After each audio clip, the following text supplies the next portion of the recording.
مجھے ذہن کے اندر ایک واقعہ یاد ہے، کوٹ کرنے لگا ہوں کہ حضرت امام ابو حنیفہ رحمۃ اللہ تعالیٰ علیہ، اس کے گھر کے ساتھ ایک یہودی پڑوسی رہتا تھا، اور اس کی جو گندگی کی نالی تھی وہ حضرت امام ابو حنیفہ رحمۃ اللہ تعالیٰ علیہ کے گھر کے صحن سے گزرتی تھی، اور 20 سال کا عرصہ کوئی کم عرصہ نہیں ہے۔ جب بھی وہ نالی گندگی سے بھر جاتی، ہٹ جاتی، تو وہ حضرت امام ابو حنیفہ رحمۃ اللہ تعالیٰ علیہ یا اپنے ہاتھ سے یا جو اس کے گھر کے جو نوکر تھے، جو اس کے خلیفہ تھے، جو اس کے کام کرنے والے تھے، وہ ان سے صاف کروا لیتے، اور بعض اوقات زیادہ تر خود ہی صاف کر لیتے۔ تو اسی طرح ایک دن حضرت امام ابو حنیفہ رحمۃ اللہ تعالیٰ علیہ، وہ جب نالی گندگی سے بھر گئی، پانی باہر نکلنے لگا، تو وہ حضرت امام ابو حنیفہ رحمۃ اللہ تعالیٰ علیہ وہ خود نالی صاف کرنے لگے، خود نالی صاف کر رہے تھے، اور اس یہودی پڑوسی کی بیوی کسی کام سے حضرت امام ابو حنیفہ رحمۃ اللہ تعالیٰ علیہ کے گھر میں آئی، تو دیکھا کہ حضرت امام ابو حنیفہ رحمۃ اللہ تعالیٰ علیہ خود اپنے ہاتھ سے وہ نالی ان کی صاف کر رہے ہیں۔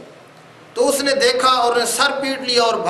بھاگم بھاگ فوراً اپنے خاوند کے پاس پہنچی اور اس کو بتایا کہ حضرت امام ابو حنیفہ رحمۃ اللہ تعالیٰ علیہ ہماری جو گندگی کی نالی ہے وہ صاف کر رہے ہیں خود۔ تو اس کا جو خاوند تھا وہ پریشان ہوا، اور وہ معافی مانگنے کے لیے حضرت امام ابو حنیفہ رحمۃ اللہ تعالیٰ علیہ کے گھر میں پہنچا اور کہا کہ میں معذرت چاہتا ہوں، مجھے اس چیز کی معلومات نہیں تھی، میں نہیں جانتا تھا کہ یہ نالی باہر جاتی ہے، ہٹ جاتی ہے گندگی سے، اس کا پانی جو ہے باہر نکلنے لگ جاتا ہے، تو مجھے اس کی معلومات نہیں تھی، لہٰذا میں معافی مانگتا ہوں۔ تو حضرت امام ابو حنیفہ رحمۃ اللہ تعالیٰ نے فرمایا کہ معافی کیوں مانگتے ہو؟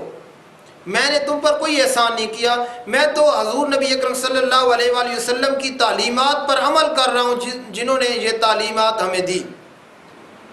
تو فوراً انہوں نے کہا کہ یہ تعلیمات میں سنتا تو رہتا تھا، حضور نبی اکرم صلی اللہ علیہ وآلہ وسلم کی تعلیمات، جو پیغمبر اسلام ہے ان کی تعلیمات سنتا تو رہتا تھا، لیکن آج میں نے اس کے عملی نمونے بھی دیکھ لیا، لہٰذا مجھے بھی ایسی تعلیمات کی چادر میں لپیٹ لیں۔ تو انہوں نے بھی وہ ان سے کلمہ پڑھا اور ایک اچھے مسلمان بن گئے۔ تو ہمیں اپنا کردار ایسا بنانا چاہیے کہ زبردستی کسی کو نہیں کہنا چاہیے کہ ہمارے ساتھ جو ہم کام کرتے ہیں وہ کرو، ہم اچھے کام کرتے ہیں وہ کرو، لیکن ہم ایسے کام کرو کہ وہ دوسرے بھی دیکھ کر آپ کی تعلیمات سے، جو ہمارے حضور نبی اکرم صلی اللہ علیہ وآلہ وسلم کی تعلیمات ہے، اس کو دیکھ کر وہ متاثر ہوں اور خود